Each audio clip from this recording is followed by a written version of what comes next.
Harry K1. It's early Monday morning, 4 a.m. Check up also family trouble 70. A lot of yelling. The other person supposedly hung up the phone. Police respond to a 911 call.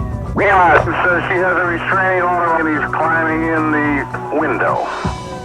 Family trouble. One of over 200 domestic disputes the cops in this precinct see each month.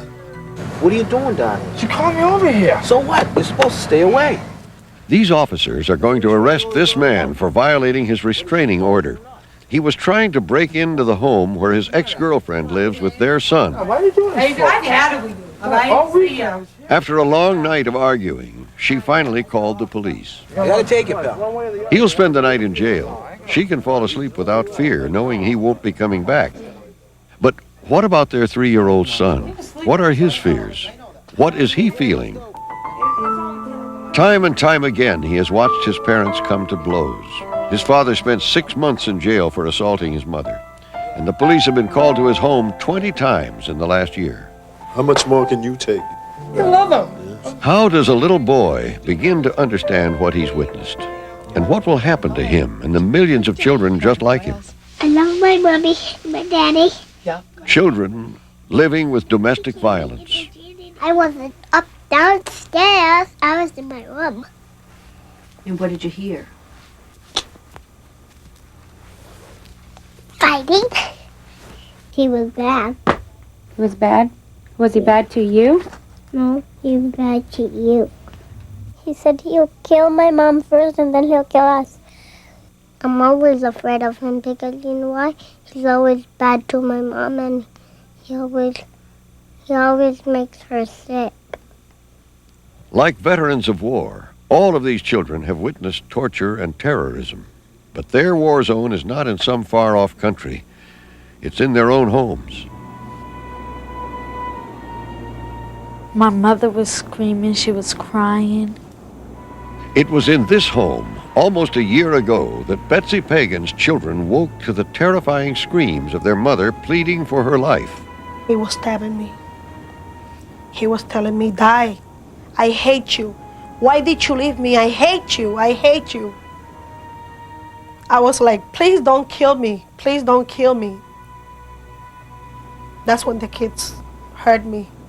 You had been asleep. And what did you hear? Screams, fighting.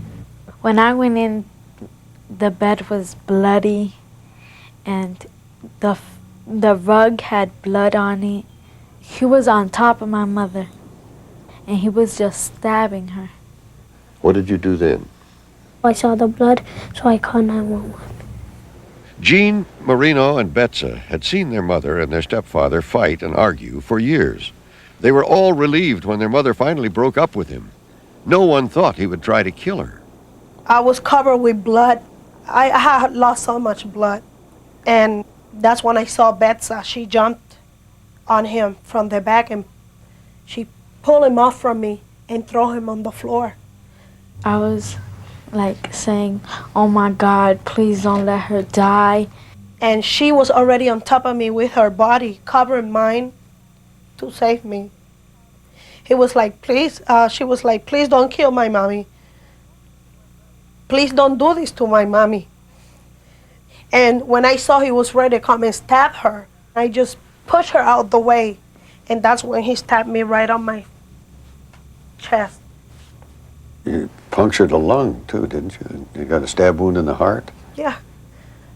Betsy Pagan counted 18 stab wounds on her body. She spent 8 months recuperating at the Casa Mirna shelter for battered women. Her ex-boyfriend is in prison for attempted murder. Oh, love you, big man. But her children still don't feel safe. The memory of that night haunts them. They must be deeply scarred by this and worried about you. Yes, they are. And what are some of the effects? They woke up at night and go in my bed and he used to shake me up. Mom, you okay?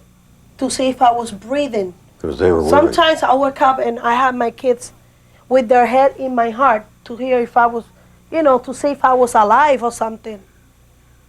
If you've seen something terrifying happen to a parent or a loved one, you are going to carry with you a fear that it will happen again. Betsy McAllister Groves is a therapist who runs the Child Witness to Violence Project at Boston City Hospital. Children may become more distractible, more anxious, sometimes more aggressive. We also see behavioral changes in the other direction, that children may become more passive, may look depressed, may look preoccupied, may not play spontaneously anymore. We've seen sleep disturbances in children. Children who witness a terrifying event have trouble sleeping. They may have nightmares, they may wake frequently at night. Experts agree that all of these symptoms are associated with post-traumatic stress syndrome. That's a psychiatric disorder more commonly used to diagnose soldiers in combat. And just like veterans of war, witnessing domestic violence evokes terror, anxiety, and flashbacks in these children. I know it's a tough thing to think about, but do you think you'll ever be able to forget about it? No. Do you think it'll always be with you? Sometimes when I'm doing nothing, just like laying down or just sitting down watching TV or something like that, it just pops in my mind. I see like his face, and like I see him like stabbing my mother and me jumping on him, pushing him. If I don't call 911, my mother should be dead. If he hadn't called 911, his mother would have died.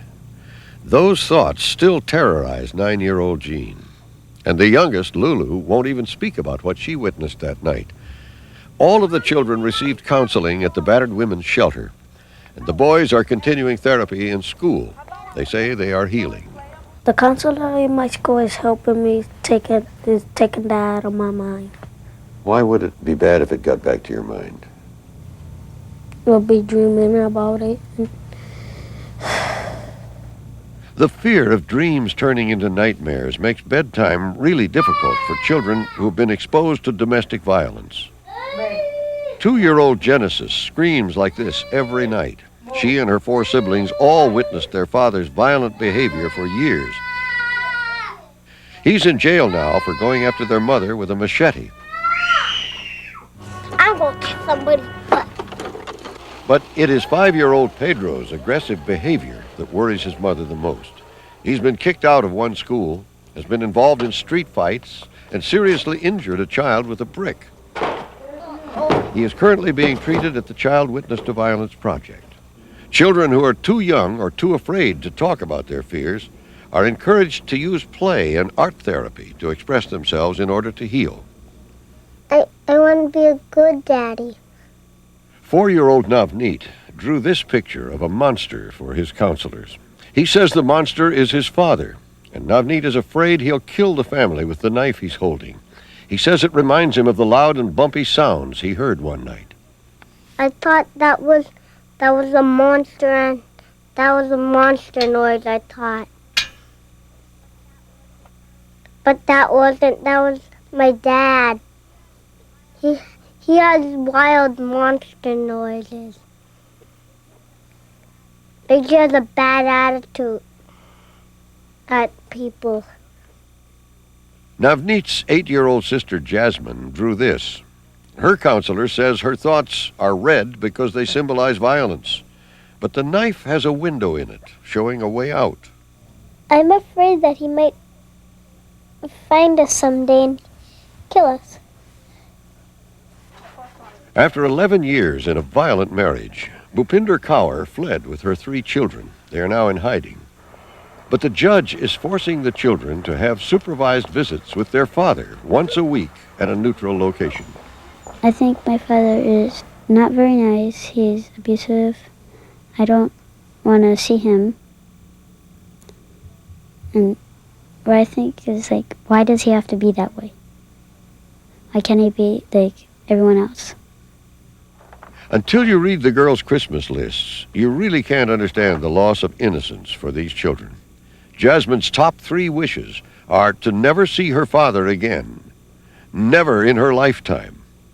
And the request that most little girls make, like a plea for more Barbie dolls, is listed far below. Sumit talks about how she used to feel lying in bed at night listening to her parents fighting. Like, I'd feel like in my throat I'd feel sick. Then I'd feel like my heart's in my mouth. like I'm eating it and then I'll die. That's what I used to think. It's hard to hear the stories from children. It's hard to know that our youngest children live sometimes with such danger and such chaos.